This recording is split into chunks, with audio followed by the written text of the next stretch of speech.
오늘 우리에게 주시는 하나님의 말씀은 이사야서 7장 10절에서 14절까지의 말씀입니다. 이사야서 17장 10절에서 14절까지의 말씀을 교독하시고 마지막 절은 함께 합독하시도록 하겠습니다. 여호와께서 또 아하스에게 말씀하여 이르시되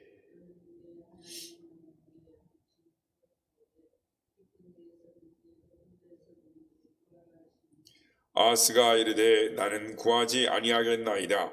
나는 여호와를 시험하지 아니하겠나이다 한지라.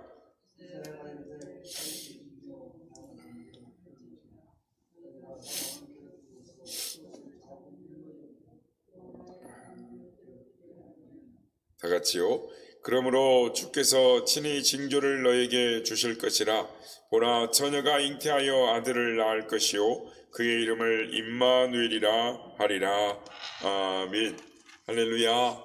오늘도 우리 예배 가운데 함께 하신 주님을 찬양합니다. 그리고 새벽을 깨워 기도의 향연으로 나오신 모든 성도님들께 하나님의 은혜와 평강이 함께 하시기를 기원드립니다. 여러분, 만약 하나님께서 여러분에게 꿈에나 또는 어떤 방법으로든지 너에게 너의 소원을 이루어 줄 것인데 내가 너에게 무엇을 해주기를 원하느냐라고 구하여라 라고 하신다면 여러분은 무엇을 구하시겠습니까? 오늘 본문에는 이 하나님께 구하기만 하면 무엇이든지 다 들어주시겠다고 하는데 기도하지 않겠다라는 사람이 나오는 것입니다. 오늘 본문 10절에서 11절 말씀입니다. 여호와께서 또 아하스에게 말씀하여 이르시되 너는 내 하나님 여호와께 한 징조를 구하되 깊은 데서든지 높은 데서든지 어디서든지 구하라 라고 하시는 것입니다. 하나님께서 무엇이든지 구하라 그러면 다 들어주겠다라고 말씀을 하시는 것입니다. 근데 그가 뭐라고 대답을 합니까? 12절에 아하스가 이르되 나는 구하지 아니하겠나이다. 나는 여호와를 시험하지 아니하겠나이다 라고 말을 합니다. 여러분, 아하스 왕이 대답한 것을 보면 표면적으로 보면 그는 훌륭한 인격자요 신앙의 깊이가 깊어 보이는 사람의 말처럼 들리는 것입니다. 그러니까 이런 거죠. 하나님, 제가 체면이 있죠. 하나님께 어떻게 기도합니까? 더군다나 징조를 구해가지고 하나님을 왜 시험을 합니까? 이런 이야기인 겁니다. 그러나 오늘 말씀인 이사야서 7장 전체를 살펴보면 아하스의 말이 그런 뜻이 아님을 알 수가 있습니다. 아하스 왕은 남유다의 12대 왕입니다. 그가 통치했던 주전 735년부터 주전 715년이 그가 한 20년 통치하던 기간이었는데 아하스 왕은 악한 왕이었습니다. 이방 민족 풍습을 따라서 자기의 아들을 산채로 몰렉에게 불태워 죽였던, 이 제물로 바쳤던, 그리고 산과 산 언덕과 산당, 즉 푸른 나무 아래, 이스라엘의 유다죠. 유다의 푸른 나무 아래는 다 바알에게 또는 아세라에게 우상을 숭배를 지내는 그런 산당을 드렸던 사람입니다. 그러니 그 나라가 평안하겠습니까? 통치 말기에 아람과 북이스라엘에 연합하여 남유다를 침공하게 된 것입니다. 그 이야기가 오늘 보면 1절부터 9절까지에 나오는 내용인 것입니다. 그런데 아람과 이스라엘의 연합군이 이 공격에 들어온다라는 이 소식을 듣고 아하스와 유다의 백성들의 반응이 어땠습니까? 2절 하반절을 보십시오. 왕의 마음과 그의 백성의 마음이 숲이 바람의 흔들림과 같았더라라고 엄청난 충격을 받아서 모두가 공포에 질려버렸던 겁니다. 떨었던 거죠. 그때 하나님께서 이사야 선지자를 통해서 하나님의 뜻을 아하스에게 전달하는 것입니다. 4절 하반절에 이들은 연기 나는 두 부직갱이의 구루터기에 불과하니 두려워하지 말며 낙심하지 말라라고 말씀합니다. 여러분, 어린 시절을 시골에 보내신 분들은 이 부지깽이가 무엇인지 아시죠? 이 부지깽이는 부엌에서 이 불을 뗄 때 불을 좀 깊이 넣거나 또는 이 재로 이렇게 덮을 때 부지깽이를 쓰죠. 그러다가 쓰다 보면 부지깽이에도 불이 붙기도 합니다. 그러면 부지깽이를 꺼내가지고 흙에다가 이렇게 제인에다 집어넣어서 비비면 또 금방 꺼지죠. 또 사용하다 보면 부지깽이를 또 불에 넣어서 이렇게 태워버리는, 그러니까 쓸모없는 것이 부지깽인 거죠. 그래서 지금 아하스를 위협하는 북이스라엘과 아람 연합군은 이런 부지깽이에 불과하니 두려워하지 말고 낙심하지 말라라고 말씀하는 겁니다. 그리고 이어지는 말씀에 두 나라가 언제 멸망할 것인지를 구체적으로 말씀을 하십니다. 그렇게 말씀하신 그 하나님이 그것을 확신할 수 있도록 나에게 징조를 구하라는 것입니다. 그러니까 높은 데든지 깊은 데 어디든지 그거를 확신할 수 있는 징조를 구하라. 그러면 징조를 구해야 했지 않겠습니까? 예를 들면 기도원이 하나님께서 너가 용사다, 너를 통하여 이스라엘을 구원할 것이다 라고 말할 때 기도원이 징조를 구합니다. 처음에는 양털 한 뭉치를 마당에 놔둘 테니 마당은 다 마르게 하시고 양털에만 이슬이 내리게 하여 주시옵소서. 그래서 하나님께서 그렇게 해서 다음날 이 기도원이 양털을 짰더니 이슬이 내려가지고 짰더니 그릇에 한가득 되었더라. 그래서 이번엔 반대로 기도원이 하나님 앞에 다시 징조를 구합니다. 양털은 뽀송뽀송 마르게 하고 양털 주의 땅은 흠뻑 적게 해주십시오. 그래서 그랬더니 그 다음날 하나님께서 기도원이 요구한 대로 징조를 이루어 주셨습니다. 이 징조를 통해서 기도원은 확신을 하고 300명의 용사로 미디안의 13만 5천과 전쟁을 해서 승리를 합니다. 그러니까 1대 한 450 정도 되는데 대승을 거두는 것입니다. 자, 다시 본문으로 들어와서 한번 생각해 보겠습니다. 지금 하나님께서 북이스라엘과 아람의 연합군이 침략하더라도 두려워하지 말고 낙심하지 말라라고 하십니다. 두 나라의 멸망에 대해서도 구체적으로 말씀하십니다. 오늘 본문에서 징조를 구하라고 합니다. 어디서든지 좋다. 깊은 새든지 높은 데도 좋다. 어디든지 구하라. 구하면 눈에 보이는 징조를 보여주겠다라고 하십니다. 그런데 아하스는 전혀 뜻밖의 대답을 하는 겁니다. 12절에 아하스가 이르되 나는 구하지 아니하겠나이다. 여러분, 기가 막힌 말이 아닙니까? 하나님을 믿는 이스라엘 왕이 나는 기도하지 않겠습니다 라고 말을 하는 것입니다.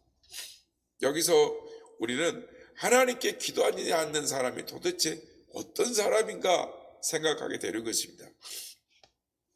신앙생활을 하면서 내가 하나님을 믿는 사람이라고 하면서 기도하지 않는 사람이라면 그는 어떤 사람일까요? 여러 가지를 지적할 수 있겠지만 그는 영적으로 잘못된 사람입니다. 교만한 사람이요, 하나님을 신뢰하지 않는 사람입니다. 영적으로 문제가 있는 사람은 하나님께 기도하지 않습니다. 아하스 왕은 아람과 이스라엘의 침공 소식을 듣고 하나님께 기도할 생각을 하지 않고 어떻게 하면 이 위기를 벗어날 것인가에 몰두하는 것입니다. 방법은 간단했습니다. 당시 강대국이었던 아수르에게 도움을 요청하는 것이었습니다. 아하스 왕은 사실을 아수르에게 보내어서 이렇게 말합니다. 열왕기하 16장 7절에 보면 나는 왕의 신복이요 왕의 아들이니 이제 아람과 이스라엘 왕의 손에서 나를 오하소서 건져 주소서. 여러분, 그런데 세상에는 공짜가 없는 것입니다. 아하스 왕이 아수르에게 원정을 청할 때 그는 성전에 있는 곳간에 있는 금, 은을 다 아수르로 보내었습니다.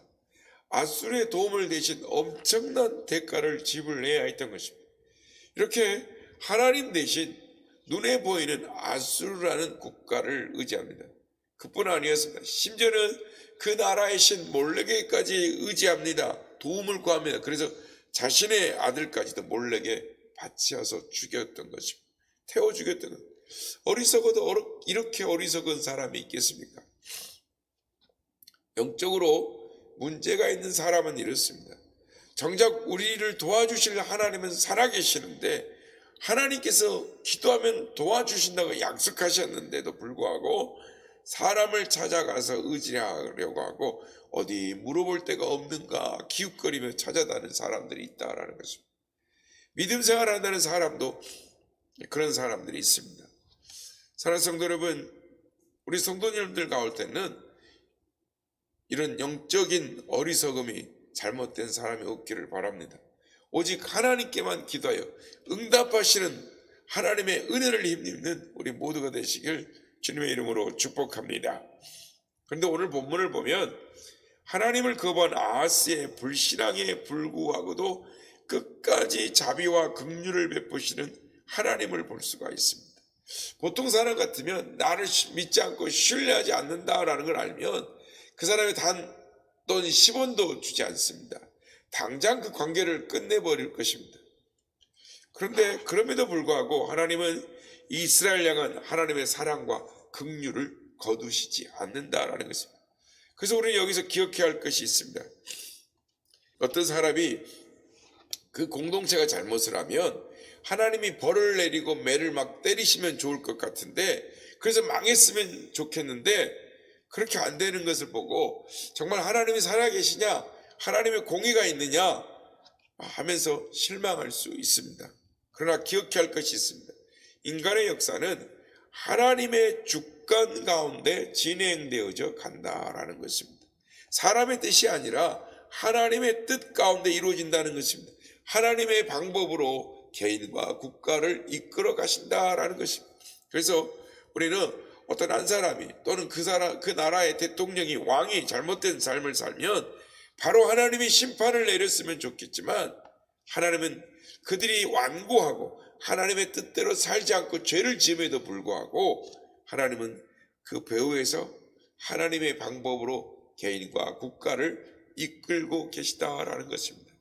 그래서 오늘 보면 14절에 보면 아하스가 하나님께 기도하지 않겠다라고 하나님을 거부함에도 불구하고 하나님이 이런 말씀을 하십니다. 무슨 말씀입니까? 보라, 처녀가 잉태하여 아들을 낳을 것이요 그의 이름을 임마누엘이라 하리라. 여러분, 이게 무슨 말입니까? 나는 기도하지 않겠습니다 라고 하는 아하스에게 하나님이 하신 말씀이 임마누엘입니다.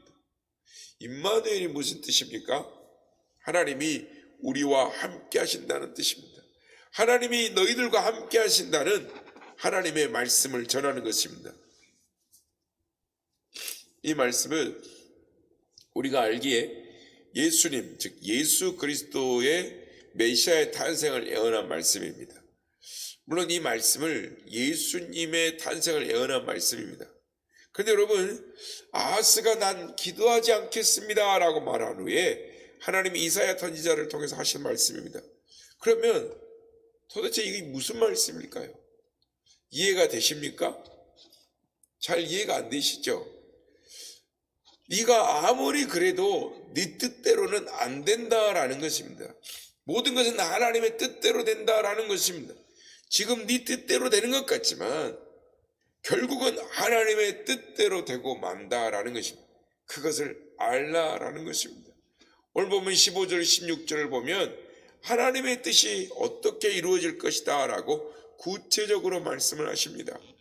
15절 16절입니다. 그가 악을 버리며 선을 택할 줄 알 때가 되면 엉긴 적과 꿀을 먹을 것이라. 대저 이 아이가 악을 버리며 선을 택할 줄 알기 전에 내가 미워하는 두 왕의 땅이 황폐하게 되리라 라고 하십니다. 무슨 말이냐면 이스라엘이 절체절명의 위기의 순간에 되었을 때 지금까지 한 번도 아이를 낳지 않던 여자, 즉 처녀, 또는 결혼했지만 아직까지 아이를 낳아본 적이 한 번도 없는 그 여자가 아이를 낳게 될 때에 그것이 희망의 징조라는 것입니다. 그래서 처녀가 낳은 아들이 자라서 악을 버리고 선을 선택할 줄 알게 되면 하나님이 두 왕을 패하시겠다라는 것입니다. 그러니까 아하스의 뜻대로 되지 않고 나중에 미래에 그 아이가 자라서 장성한 즈음에 하나님이 그렇게 하시겠다라는 것입니다. 결국 아하스는 어떻게 됐습니까?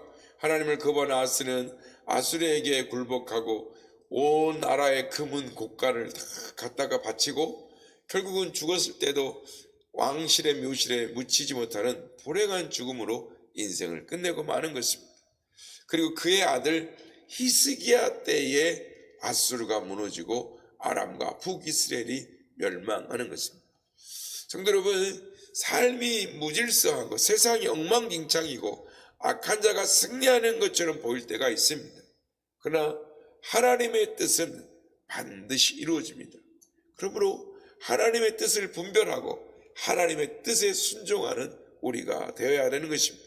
뿐만 아니라 현재 내 경험과 내 방법대로 하면 될 것 같지만 결국에는 하나님의 뜻대로 되는 것임을 알고 헛된 노력, 헛된 수고가 아니라 먼저 하나님의 뜻을 구함으로 하나님의 뜻에 순종함으로 하나님이 예비하신 평강의 길로 나아가는 우리 모두가 다 되시기를 예수님의 이름으로 축복합니다.